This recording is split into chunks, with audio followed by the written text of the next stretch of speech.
Dear students, today we will take the remaining components of nuclear power plant.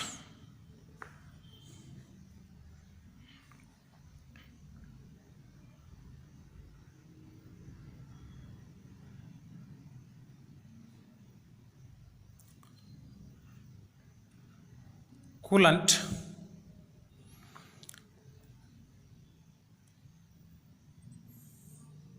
Coolant is a fluid that is used to carry heat energy out of nuclear reactor. The heat energy carried out of nuclear reactor by the coolant is given to the working fluid, which is usually water, in the heat exchanger.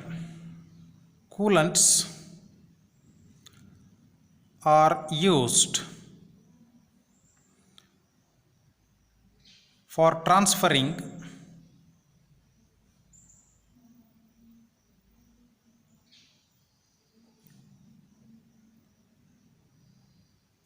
heat produced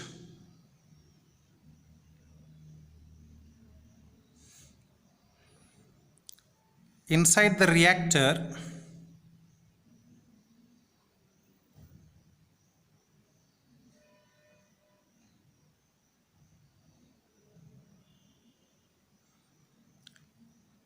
to a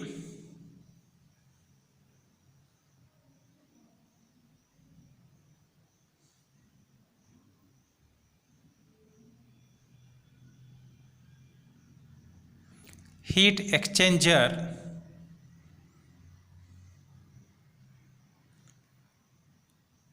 for utilization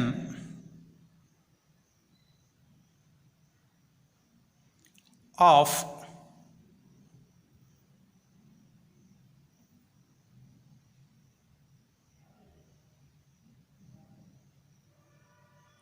power generation.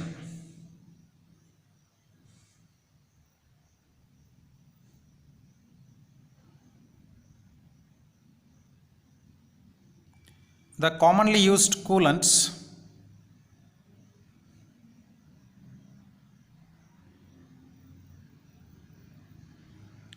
are gas,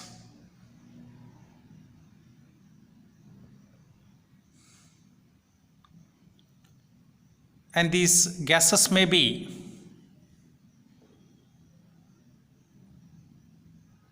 carbon dioxide,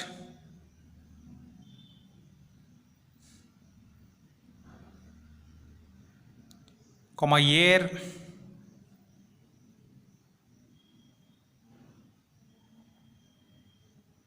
hydrogen,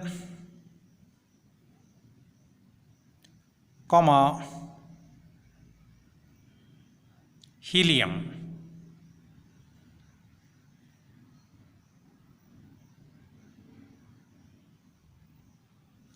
Ordinary water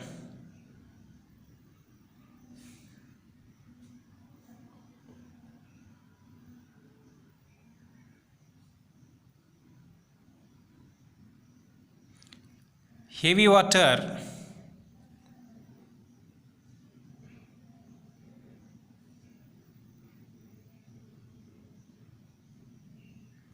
liquid metals such as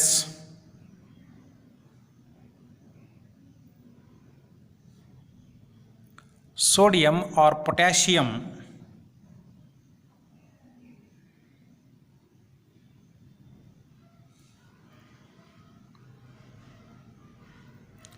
and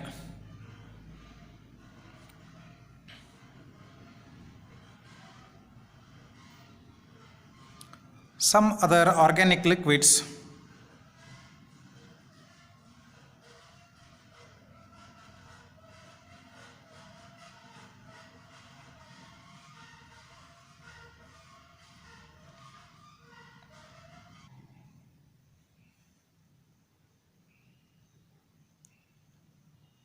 coolant flows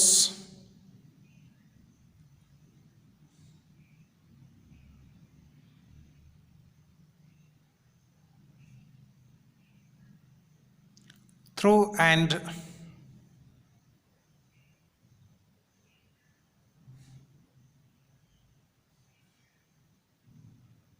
around the reactor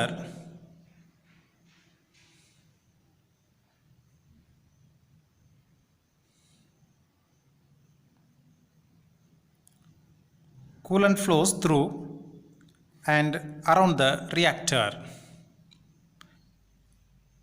and when it flows through and around the reactor, it carries heat away from the reactor. And you all know how the heat is produced in a nuclear reactor. Heat in nuclear reactor is produced because of what? Fission reactions of radioactive materials like uranium.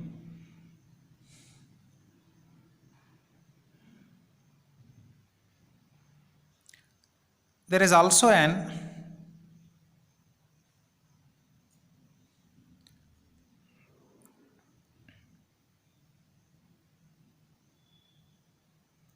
emergency core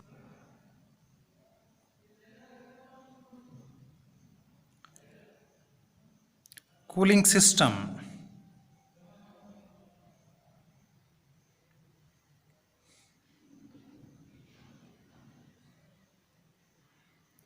which will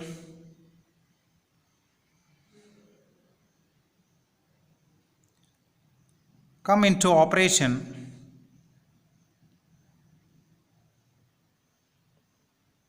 if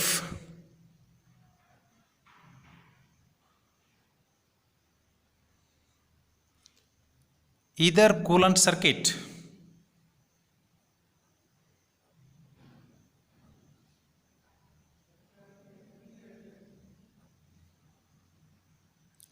is interrupted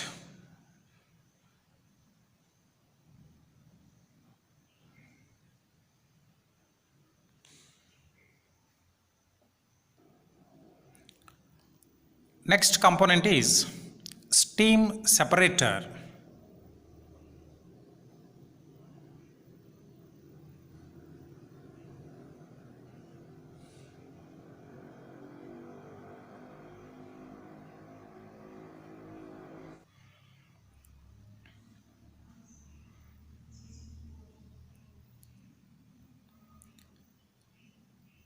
In heat exchanger,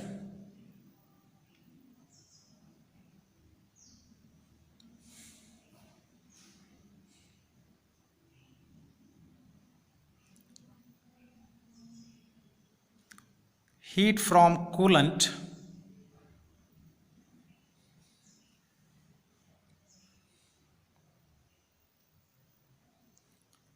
is given to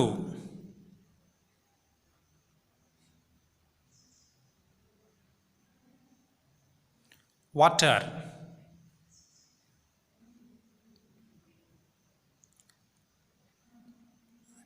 Taking heat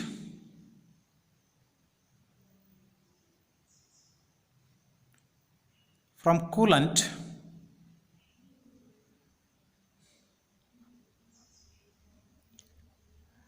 the water gets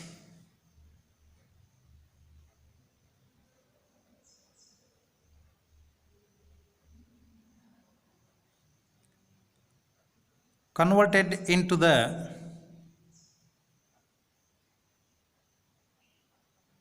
steam.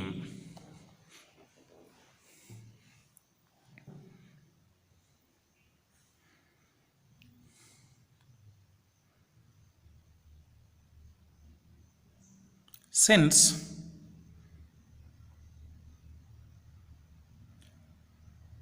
water does not flow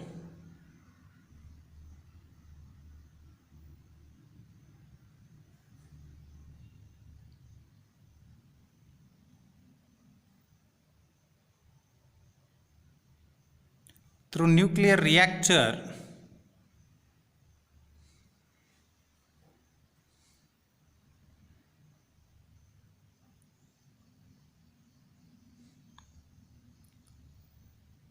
the radioactive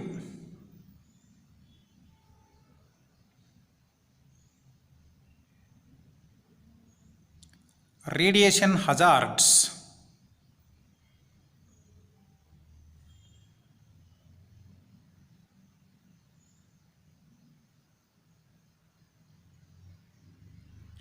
are reduced.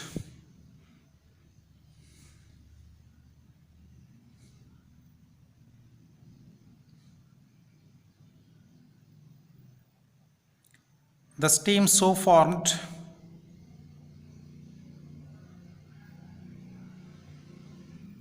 runs the turbine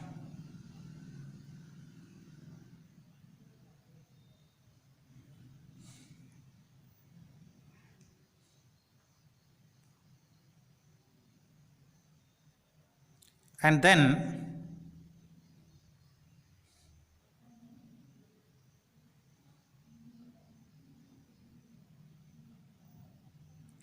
goes through condenser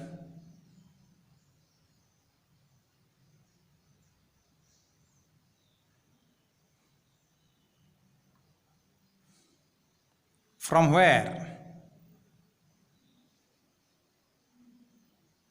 it is fed back to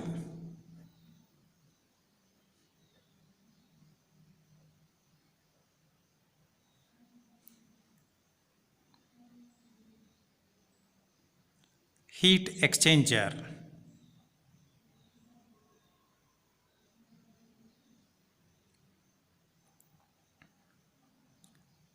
By the help of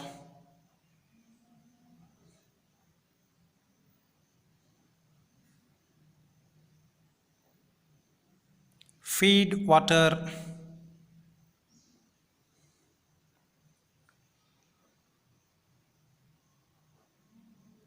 pump.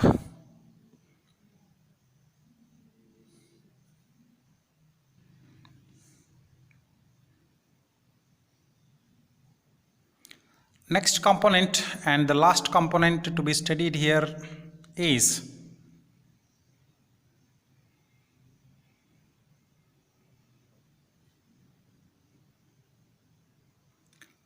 containment. This word containment, I hope you all have heard many times today because of COVID-19. The area in which number of patients is more, that area is isolated and that area will be called as area of containment. Containment is made in order to prevent the spread of COVID-19. Similarly, here in case of nuclear reactors, to prevent the radioactive emissions which may harm either the working personnel in the power station or the people who live around nuclear power station.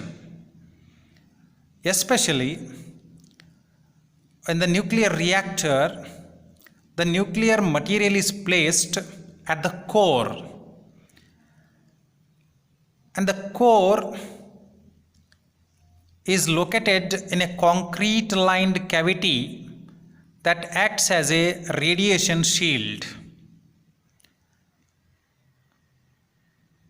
The upper shield or pile cap above the core is made of steel and supports the fuel assemblies.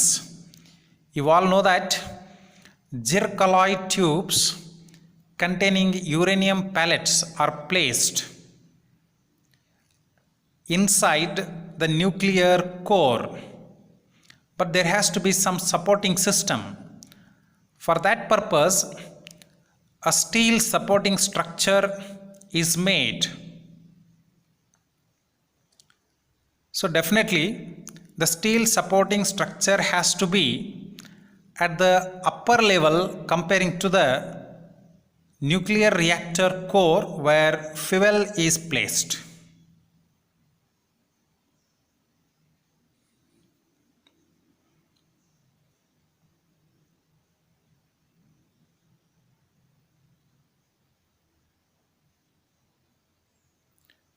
The reactor core is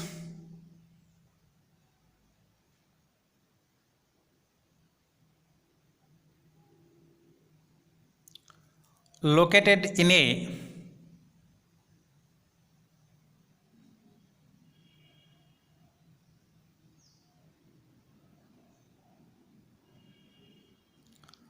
concrete lined cavity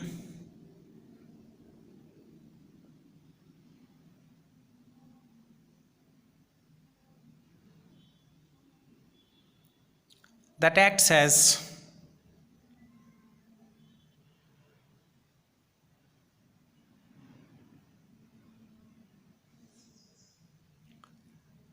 a radiation shield.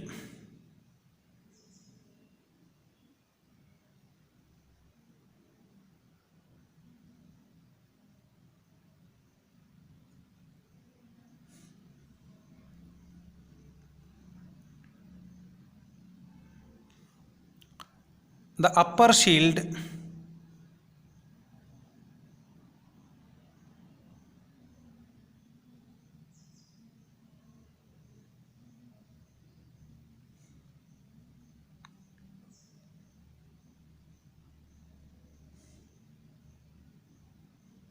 or pile cap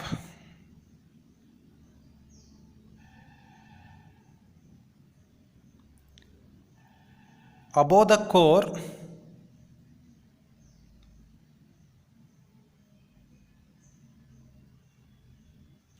is made of steel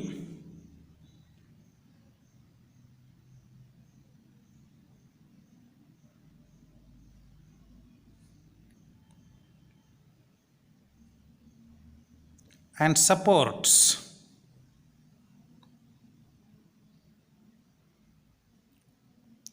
the fuel assemblies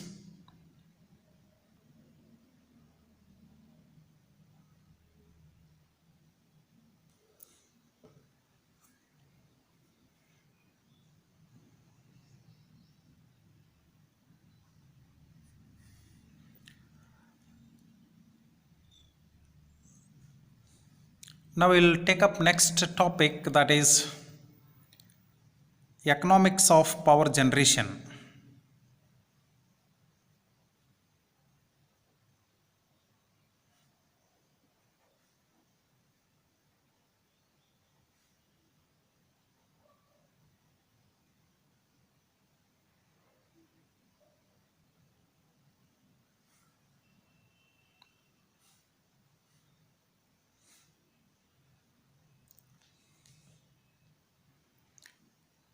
To understand the economics of power generation, let us first look at this structure of power system. You can see here generator 1, generator 2, generator 3, which generate the power at different voltage levels. For example, here generator is generating power at 21 kilovolt, and here the generator is generating power at 11 kilovolt, and like that this generator may be generating power at 11 kV or 21 kV. But when the power is to be supplied to the load, the power so generated by all these generators will be supplied to a interconnected transmission lines, and from there the power will be supplied to the customers, and such interconnected transmission and transformation systems may once again be connected to other such systems only through the tie lines, But remember, the generator may be generating power at different voltages, but when the power is to be given to the transmission line for transmitting power to the load centers, the generated power should be fed to the transmission lines at operating voltages of the transmission line, and this is done by using generating station transformers called GTs. Say for example, the power is transmitted at 400 kilovolt.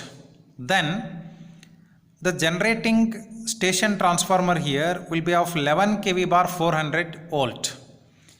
Here the transformer will be of 21 kV bar 400 kilovolt. Or if the voltage here is different, then the secondary voltages will be of that level.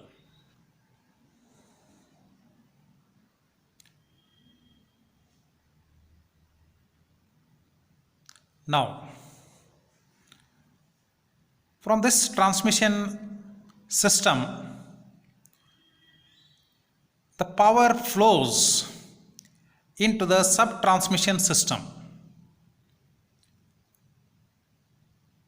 From there, the power may be given to the large customers like big industries.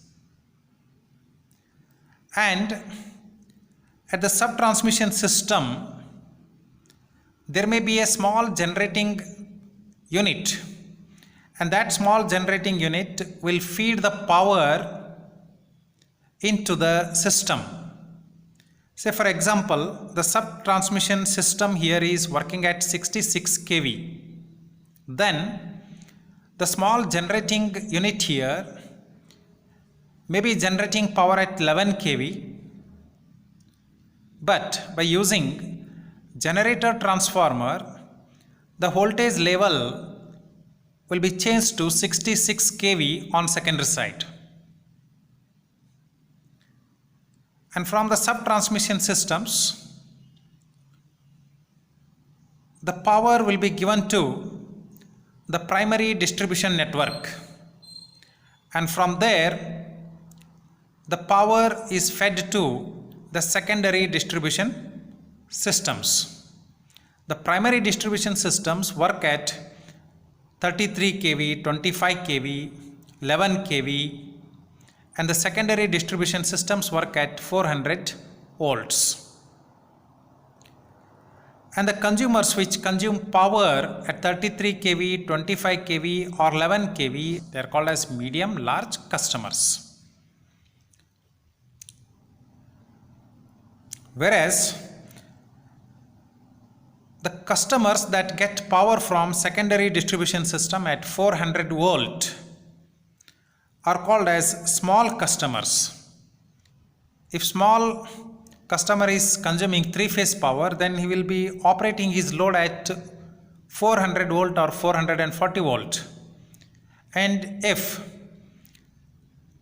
customer is using single phase power, then he will be using a single phase power at 230 rated voltage. So this gives us the structure of power system. But what is interesting here is, when we look at the generating stations, symbolically we have represented here one generator, here one generator, and here one generator. But practically in the power generating station, there will not be a single generator. There will be many generators which will be called as generating units of certain power rating. Now, why we are going to use many generators in generating station rather than using a single generator is a question. The reason for that is, if we use a single generator at generating station, the size of the generator will become very, very large. The size of the generator will become very, very large.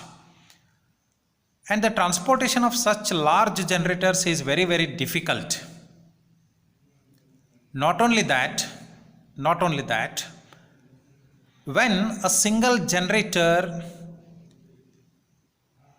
stops working due to some reason, there may be some technical failure, or a single generator is to be maintained, then that single generator will have to be kept out of service, which means that whatever the power rating of that generator is there, that much less power will be generated. Once we keep it outside the system for maintenance purpose or service purpose, then it will not be generating any power. So similarly, think of all generating stations.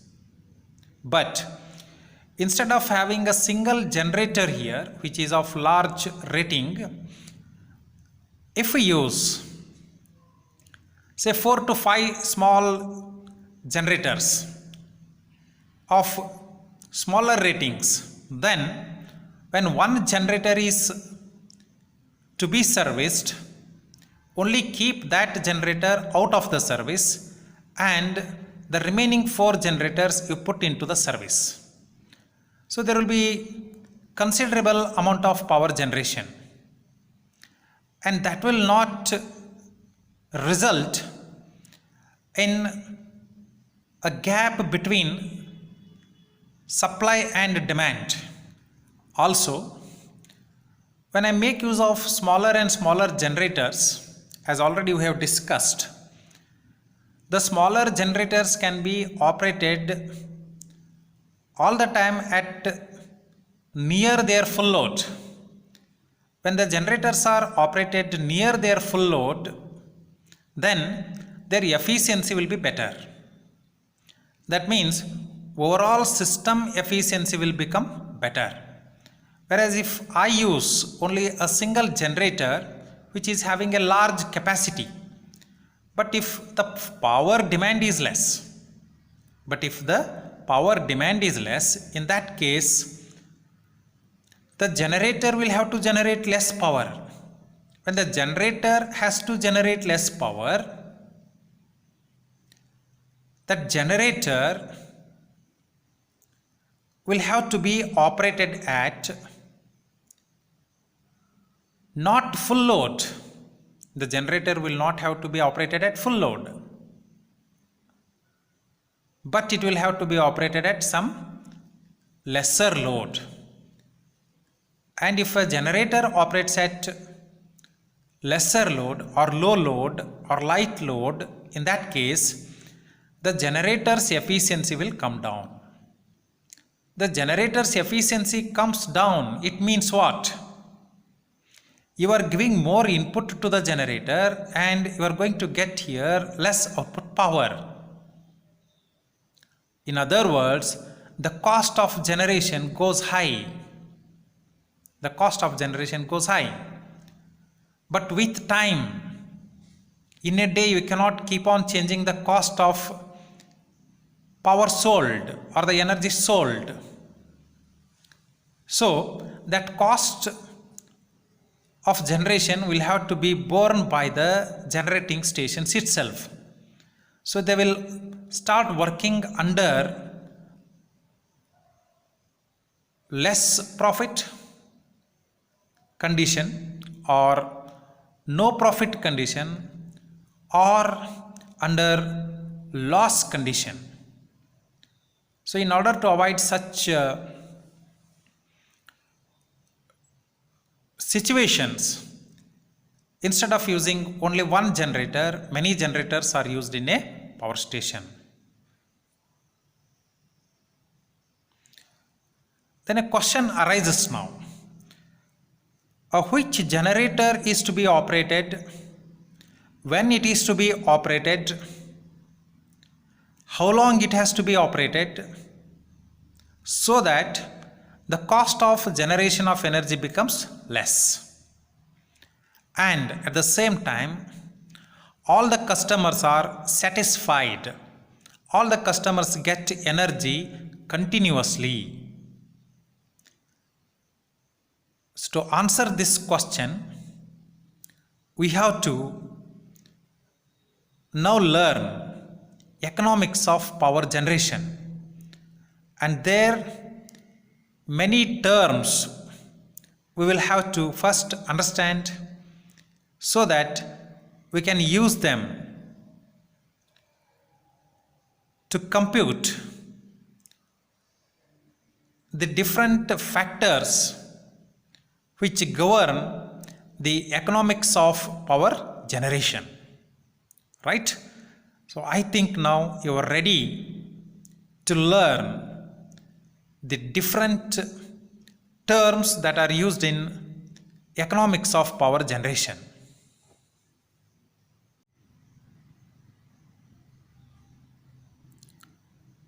The load demand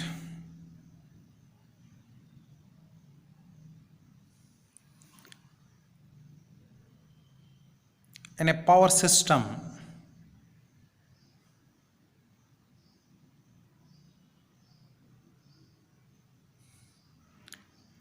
is always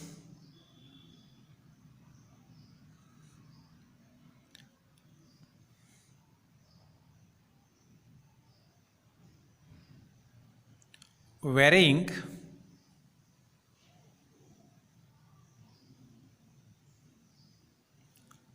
during the whole day.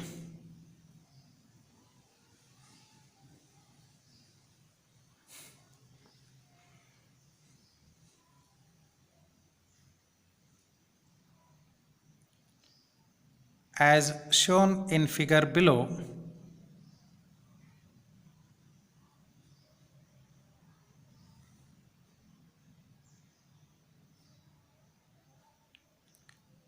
as an example.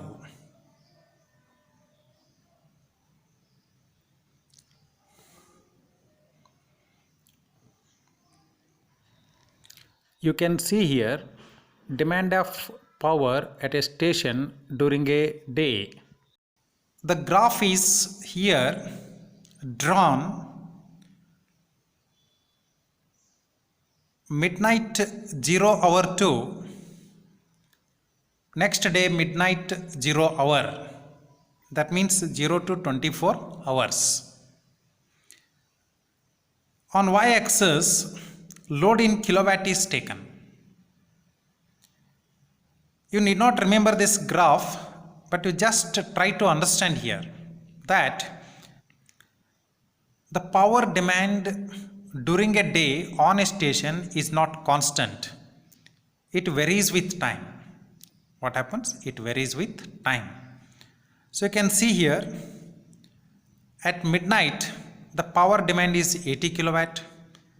At 8 o'clock in the evening the power demand is 140 kilowatt, and at 1 o'clock in the afternoon the power demand is about 120 kilowatt, and so on.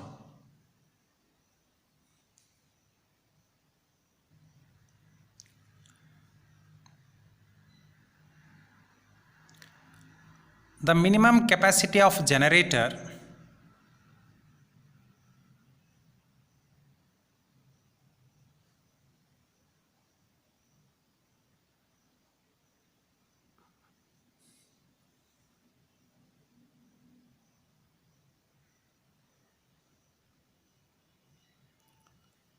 should be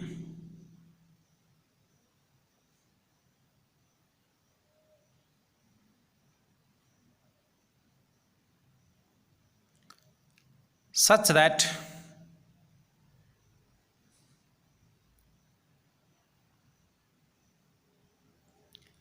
it meet the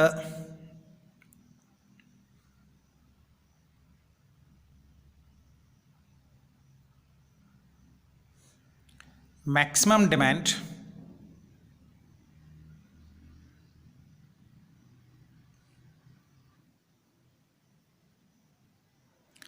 but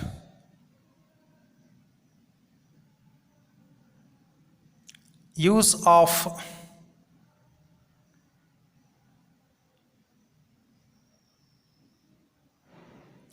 single unit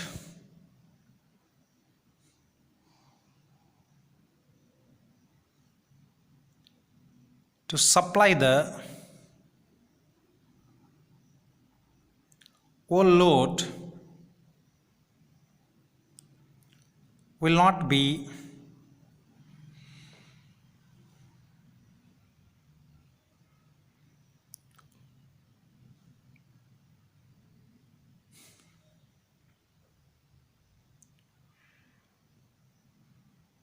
practical due to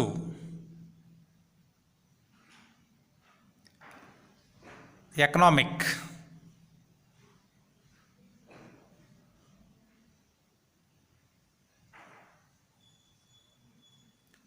reliability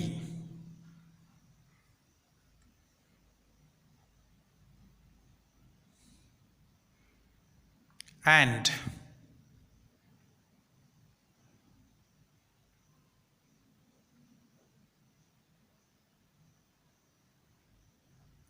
efficiency reasons.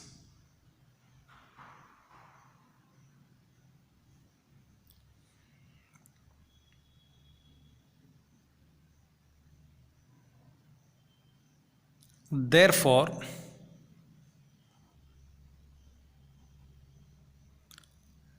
large number of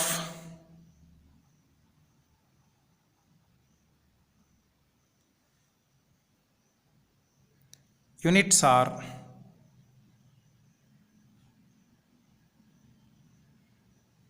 used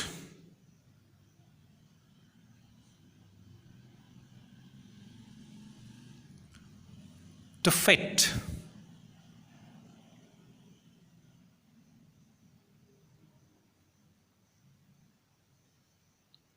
the load curve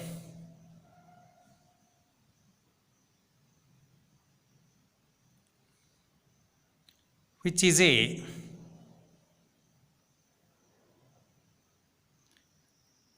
curve of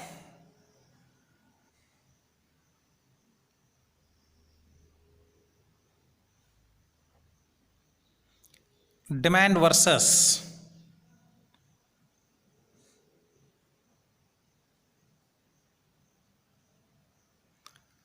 time during the day.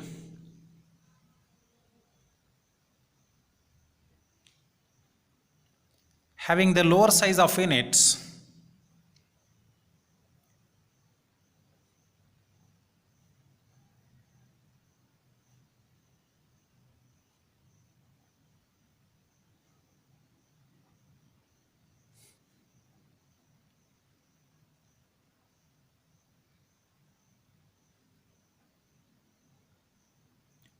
the maintenance cost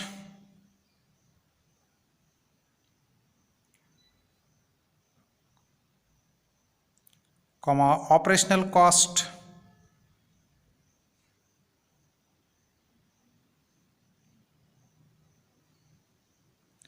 and capital cost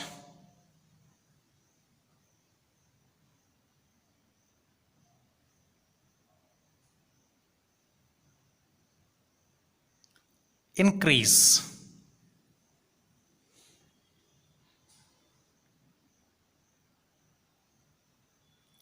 Hence,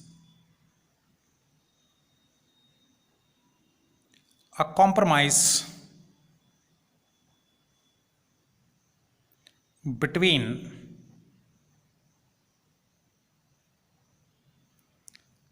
selection of size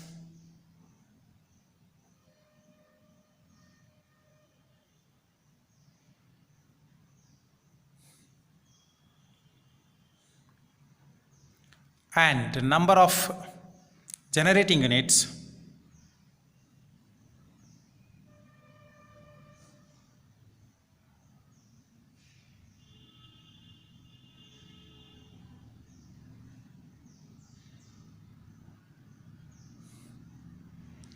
is made.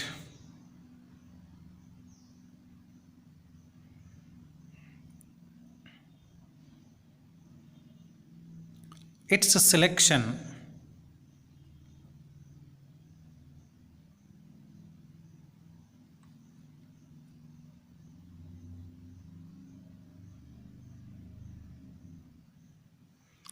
also depends upon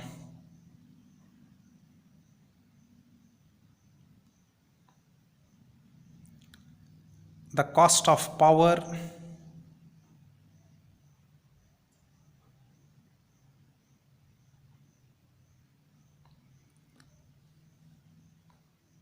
fixed cost, operating cost,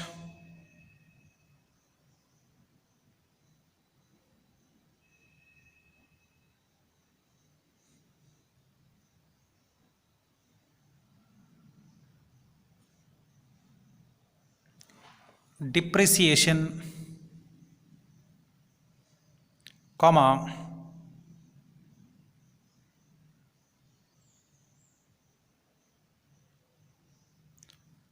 interest payment,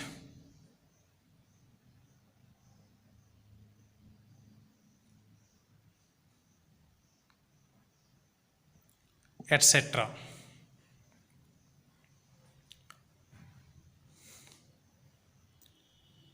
Here we have written the cost of unit depends on the cost of power. It means that the power rating of the generator. Fixed cost. The fixed cost means the cost of the land, the cost of management, and the cost of other fixed assets. Assets means here properties. Operating cost. Operating cost includes the cost of the fuel, the cost of labor, the cost of maintenance, the cost of repair, and so on. Depreciation. Depreciation means when we buy anything, say for example we buy a car, on day one when it is in the showroom, say its cost is 10 lakh rupees. Once you bring it out of the showroom and next day if you want to sell it out, then you will never get 10 lakh rupees. The cost of the car will come down because there onwards it will be referred to as second hand car. The car cost may be 9 lakh 50,000 rupees. That means in one day the cost of the car has come down by 50,000 rupees. That 50,000 rupees is called as depreciation. It simply means that the cost of any object that we buy goes on decreasing with its age, and that decreased cost is called as depreciation. Interest payment.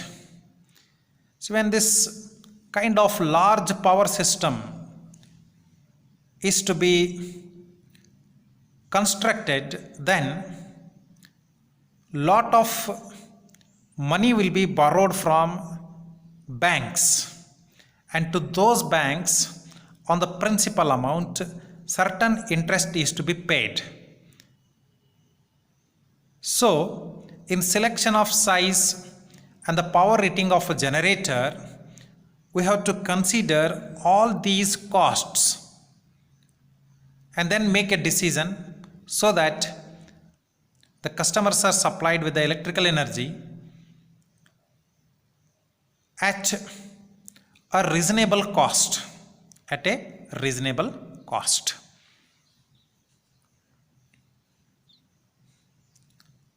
That is what we call as economics of power generation.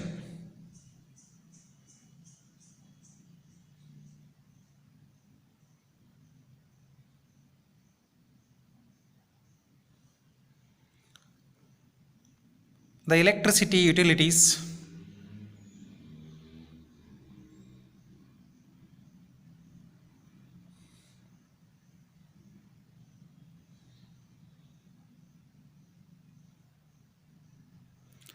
derive their income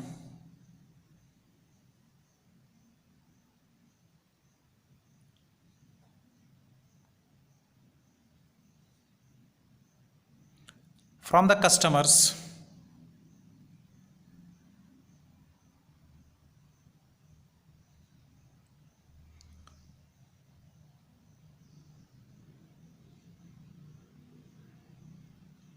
through the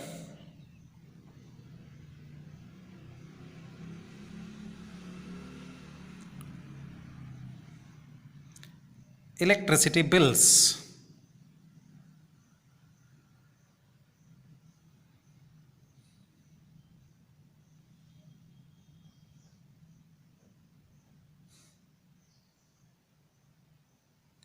Different methods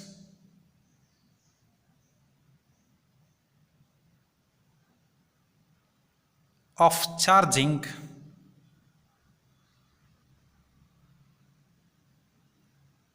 consumers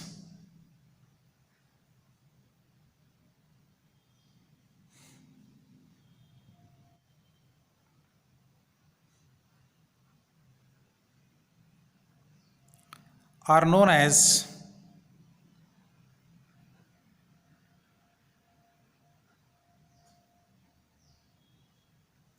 tariffs. I will stop this class here. Tomorrow we will define the various terms used in economics of power generation. Thank you.